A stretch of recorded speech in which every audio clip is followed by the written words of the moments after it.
Lenny, Stanley, Al, and Chick. Amazing composer, amazing musician. Stanley, I mean, redefined the bass, both acoustic and electric. Al's great, man. He just, I mean, plays his butt off, and best guitar players of that time. Chick and the guys they were right there up front. They were paving the way.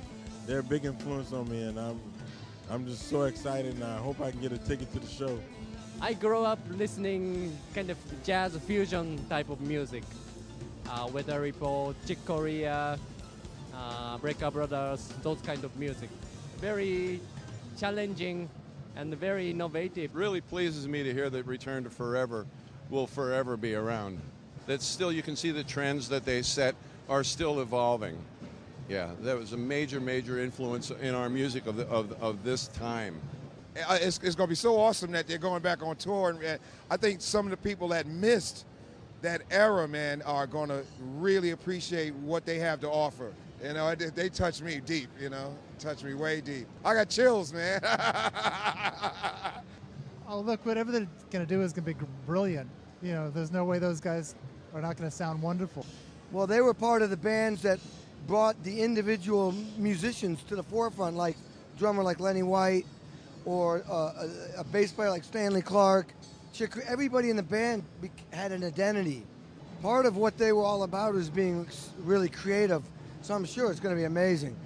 They were just one of the bands that kind of pioneered, you know, jazz rock fusion. You know, it's like all these cats that Lenny and all them that played with Miles. You know, they all went on to do their things. Everybody was looking at the people that came out of Miles' band. You know, so that was it. That's the heavies. You know, man. Return to Forever's influence was like it kind of took the Weather Report thing and took it a couple steps further, and it was so tasteful. You know, Chick Corea, Stanley Clark, you know, Lenny.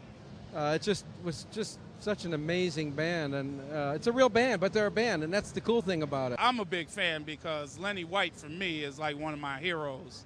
And I remember, like, when I was a teenager digging these records, you know, Hymn of the Seventh Galaxy, Where Have I Known You Before, No Mystery, you know, that Romantic Warrior. I mean, those records, I used to follow those. I played along with those records, man, sitting in my mom's basement religiously.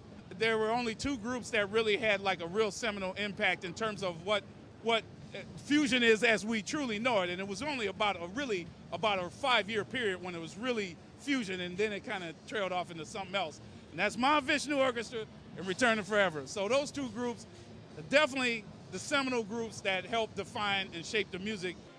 Romantic Warrior was the record for me, man. For like 6 months, all I did was listen to that record, and it just was mind-boggling to me how fast Lenny's hands were, man. I I don't understand it. I still don't understand it. I saw the Old Grey Whistle Test performance on like a videotape like 10 years ago. Foley, that used to play with Miles Davis, I was at his house in Columbus, Ohio. He's like, "Yo, kid, check this out." Man, it messed my mind up all over again, man. I want to see it. I didn't get to see it with my own eye, you know, like right there, like being able to listen before. So I'll be sure to catch them if they come out. With Return to Forever, with Stanley playing electric and acoustic and Chick playing electric and acoustic, it was one of the groups that was the bridge to the whole modern sound. It was the beginning of the synthesizers, the Fender Rhodes, and the different grooves. So Return to Forever is definitely one of the significant bands of the 70s.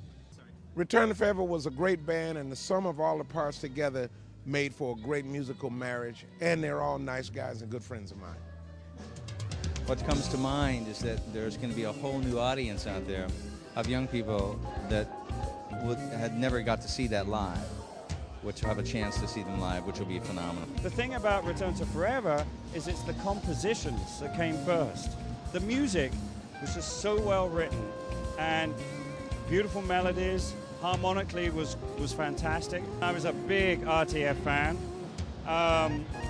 Love the music, love the playing, and it's about bloody time, you know? You know what I mean?